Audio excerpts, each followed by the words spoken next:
Hi guys, mijn naam is Mishan Shafta. Ik is from die Noordkaap, Springbok. Ik is thans 16 jaar oud. Ik thans 300 volgelingen op TikTok. En ik try maar om de beste te maken van wat ik kan. Ik love content van, het is mijn leven lang wat ik doe. Ik hou van dit en ik zie een toekomstige loopbaan in dit. Ja, bij mensen gaan zeggen dat content is je beroepie, maar ik zie het als een beroep. Ja, dat het gaat beginnen omtrent 2 jaar terug. Toen kreeg ik mijn eerste phone. Toen,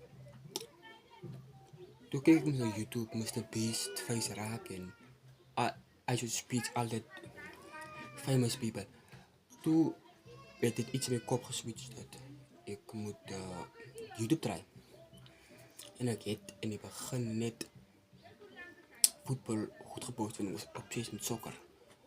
Ik heb het gepost, mijn eerste channel heeft omtrent 400 subscribers gekregen. Ja, en maar toen weet ik niet waar die password is, zo kan niet unlocken, maar dat is fijn. En nou is die mijn die 0 followers en subscribers. Ja, mijn liefde, ja, wat moet ik daar zo hard hebben? Wordt begonnen dat ik op TikTok gepost heb. Als, like ik heb eerst foto's gepost op TikTok van mij. Niet video's, ik was eerst scam geweest. En toen zie me 10 foto's of 10 posters van foto's. Toen begon ik mijn eerste video post. En een video heeft omtrent 700 views gekregen. Wat een goede ding is voor iemand wat scam geweest om op een phone te praten. En toen, dat is waar ik begon met mijn video's maken. En ja, dat is waar ik begon.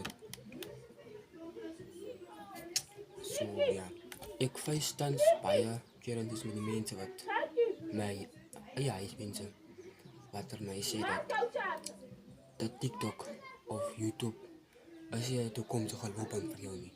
Maar ik ga het doen. Al moet ik ook voor mijn leven lang niet werken, maar dat ga ik doen. Ja,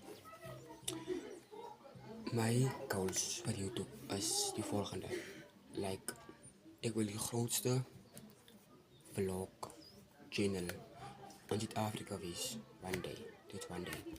And I will do it. En we gaan alles doen om daaruit te komen. Ja, en die tweede ding is, ik wil met de grootste prins wil ik werk in Zuid-Afrika. Ik wil met hele werk. En ja, ik zal hem samen met Adidas en thuis goed te werken. Ja, mijn content gaan meestal uit vlogs, challenges en behind the scenes, dat in life is. Meestal. En misschien hier en daar naar events te gaan, zo nou en dan. Events te gaan, zo. Ja. Die ding wat er mij uitstaan over content is is free. Je kan enige moment, enige tijd kan je daar een idee en een video omskip. Dus waar mijn liefde ligt bij dit. Ja guys, subscribe and let's grow this channel to 1K subscribers.